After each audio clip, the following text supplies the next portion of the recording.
the important things that one have to remember if you want to do successful porcelain is that you need to take notice of the different stages that the clay may go through.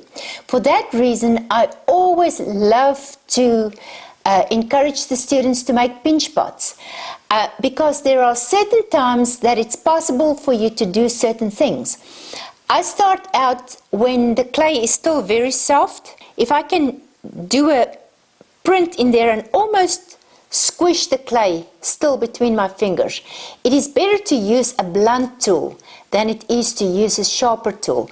A sharp tool will carve into the clay and not give us what we want.